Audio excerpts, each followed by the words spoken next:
बिलावल भुट्टो ने बयान दिया है या तो दोनों नाअहल होंगे, ऐसा नहीं हो सकता कि अदालत एक को अहल और दूसरे को नाअहल कर दे। बिलावल साहब के बयान के हवाले से मोअज़्ज़ज़ मेहमानों की राय जानते हैं। आसमा साहब, आपने सुना होगा ऑल्दो पाकिस्तान पीपल्स पार्टी ने उन्हें प्राइम मिनिस्टर का जो उम्मीदवार है वो नॉमिनेट भी कर दिया है, लेकिन बिलावल साहब कहते हैं कि अदालतों में फैसले हैं, दोनों के लिए यकसा ही कोई फैसला आएगा। देखिए, वैसे तो यूनिफॉर्मिटी होनी चाहिए, मगर मैं इस बात पे बिलीव करती हूँ कि आप को एक फेयर ग्राउंड ऑफ कंपटीशन मिलना चाहिए। कोई भी चीज़ लाइफ टाइम के हवाले से मैं इस चीज़ को एंडोर्स नहीं करती।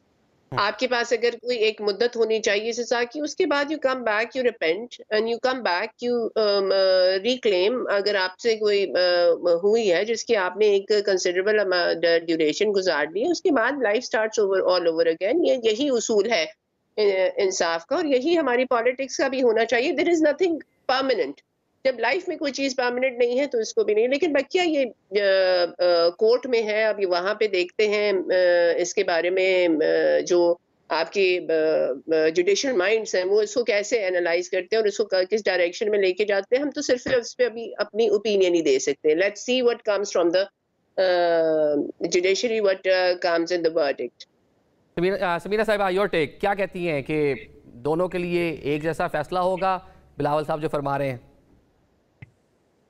एक तो मुझे वैसे ही इस लॉजिक की समझ नहीं आती कि ये क्यों कहा जाता है कि ये उस वक्त ऐसे हुआ था तो अब ऐसे होगा, ये ऐसे हुआ था तो ऐसे होगा। भाई केस टू केस आपको देखना पड़ना चाहिए कि भाई जिसने जुर्म किया है उसको सजा मिले, जिसने जुर्म नहीं किया ये तो नहीं है कि जबरदस्ती उसको सजा देनी है कि चूंकि उसको मिली थी तो लिहाजा इसको भी मिलेगी। ये तो कोई लॉजिक ना हुई। दूसरी चीज ये है कि मैं लाइफ टाइम बैन या नहीं होना चाहिए, इसके ऊपर मेरा तो टेक ये है कि इसको इस हिसाब से तय होना चाहिए, इसके ऊपर ऐसी कानून साजी होनी चाहिए कि जितना कोई संगीन जुर्म है कि उसके हिसाब से नाअहली होनी चाहिए। अब जैसे हमारे यहाँ तो बिल्कुल सही भी मेंशन किया है कि बहुत सारे मामलात के ऊपर हम देखते हैं कि पॉलिटिकल विक्टिमाइजेशन शुरू हो जाती है।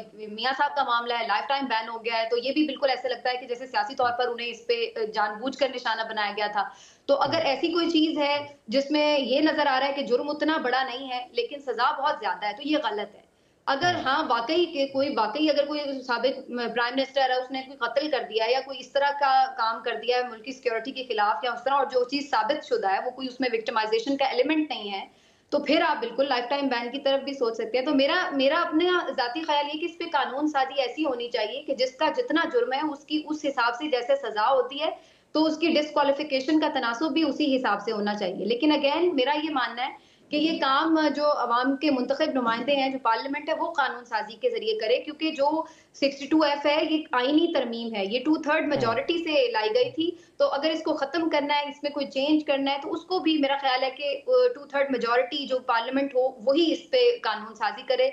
अगर ये बात अब अदालत की तशरीह में आ गई है कि जी अदालत इसको कैसे तशरीह करती है, इसकी तशरीह ऑलरेडी अदालत अपने तौर पे पहले कर चुकी है, अगर उसमें कोई रिव्यू कर रहे हैं तो अब ये इस अदालत का भी एक ज़ाहिर माइंडसेट सामने आ जाएगा। लेकिन मेरी जाती राय ये है कि इस पे कोई एक हतमी चीज नहीं हमें फिक्स कर देनी चाहिए कि जी ये सिर्फ 5 साल हो या 10 साल हो या लाइफ टाइम हो। इसमें मैं एक चीज और ऐड कर दूं, इस्लामाबाद हाई कोर्ट का भी जो आज एक इस पर नैब की नाअहली के मामले पर आया जो फैसला, वो बड़ा इंपॉर्टेंट है। उन्होंने उसकी 5 साल जो पहले हुई भी थी 10 साल कर दिया, उसको खत्म करके उस पे स्टे बहाल कर दिया और उसको 10 साल दोबारा कर दिया। तो ये अब अगेन एक कंफ्यूज किस्म की सारी सिचुएशन नजर आ रही है कि कहीं पे बैन हटाया जा रहा है, कहीं पर उसकी डिस्क्वालिफिकेशन ज्यादा की जा रही है। तो ये सारा क्या है? तो मेरा ख्याल है कि इसके ऊपर एक क्लियर कानून साजी खुद पार्लियामेंट के मुंतखब नुमाइंदे कर सकते हैं, और उसके लिए बेहतर ये है कि कानून उसी तरीके से बनाया जाए जितनी जिसका जुर्म हो उसी हिसाब से उसकी सजा हो। लेकिन जब नई पार्लियामान आती है वो केसेस बनाने में लग जाती है, कानून साजी किसी को याद नहीं रहती। मलिक साहब, आप क्या समझते हैं, बिलावल भुट्टो के जो बयान है उसे कैसे देखते हैं? उसे एक सियासी बयान के तौर पे देखा जाए, उसका किसी असूली सियासत के साथ कोई तल्लक नहीं है। मैं आपसे अर्ज़ करूं, मैंने यही पहले भी आपसे कहा कि हमारे यहाँ सियासत जो है वो किसी असूल का नाम ही नहीं है। काश जो आज हमारे सारे तजियाकार मेरे समेत हम सब जिनके जो बड़ी ख्वाहिशात हैं कि जी हर किस्म की लेवल प्लेइंग फील्ड होनी चाहिए, इंक्लूडिंग इमरान खान साहब। 2002 का इलेक्शन याद है आपको? मियां नवाज शरीफ मुल्क से बाहर था, इमरान खान साहब जनरल मुशर्रफ के साथ खड़े हुए थे। क्या उस डिमांड सियासतदान कर सकते थे कि नवाज शरीफ को वापस लाया जाए, उसे भी लेवल प्लेइंग फील्ड दी जाए? उसको तो बाहर निकाल के आप जश्न मना रहे थे और आप एक डिक्टेटर के साथ खड़े होकर वेस्ट कोट पहन के तस्वीरें बनवा रहे थे। उस वक्त आपको कोई जमहूरियत याद नहीं थी। फिर आपको 2018 में जब उसको पकड़ के निकाल दिया गया नवाज शरीफ को, आप उस वक्त जनाब फौज के, लेकिन 2002 में जब मुशर्रफ साहब थे, जो फिर तहरीक चली, उसमें खान साहब बयान देते रहे कि जी लेवल प्लेइंग फील्ड होनी चाहिए, मोहतरमा कोई पाकिस्तान आने दें, मियां साहब को भी आने दें, उनके साथ ज्यादती हुई। कुछ टाइम बाद उनको रियलाइज हो गया था। सारे सियासतदानों को जमहूरियत सूट करती है, जो इनको जमहूरियत सूट करती है जो इनके लिए हो, जो इनको एस्टेब्लिशमेंट वो सूट करती है जो इनके लिए हो। आज मुस्लिम लीग नवाज को एस्टेब्लिशमेंट सूट करती है, एस्टेब्लिशमेंट बड़ी अच्छी है। कल इमरान खान साहब को एस्टेब्लिशमेंट ला रही थी, एस्टेब्लिशमेंट बड़ी अच्छी थी। आज एस्टेब्लिशमेंट बहुत बुरी है। ये जब तक इनको इख्तिदार में लाने के लिए एस्टेब्लिशमेंट के साथ होती है, एस्टेब्लिशमेंट बहुत अच्छी होती है। ये आपकी राय तो प्राइम मिनिस्टर काकड़ वाली राय है, उन्होंने भी कुछ इसी तरह का बयान दिया है कि जब बेनिफिशियरी होते हैं तब याद नहीं आता। सियासतदान सारे गलत हो गए तो वो भी लाना ले जाने का काम छोड़ दें, क्यों अपने कंधों पर ये जिम्मेदारी डाली हुई है? जिसने जिस तरह आने हैं वो खुद ही आज अवाम ही सिलेक्ट करे ना, वो नहीं ये तो जाने का काम ना करें। ये गुजारिश ये है सियासतदान आज बैठ के फैसला कर लेना, चले ये इंतखाबात दुरुस्त नहीं है। मैं आपकी बात से इत्तेफाक कर रही हूँ, आप सही मैं कहता हूँ ये इंतखाबात दुरुस्त नहीं है। अगर हमें इंतखाबात पे इतराज है, सारी सियासी जमातें बाइकाट कर दें कि जी हम इलेक्शन में नहीं जाते, हम नहीं इलेक्शन में हिस्सा लेते। लेकिन मसला ये है, मैंने पहले आपसे अर्ज की, वो जो जेल में बैठे हुए वो भी मुलाकात की ख्वाहिश रखते हैं। अमेरिका का मुजाहरा इसलिए कैंसिल नहीं किया गया था कि वहां पे इनको मुजाहरा कैंसिल करना पड़ गया था, इसलिए कैंसिल किया गया था कि माफी की गुंजाइश निकालें। अब मैं क्या आपके टीवी पे बैठ के सारी बातें बता दूं कि जो किस तरीके से मुलाकातें की दरखास्तें की जाती हैं, जी हमारे दोबारा मौका दिया।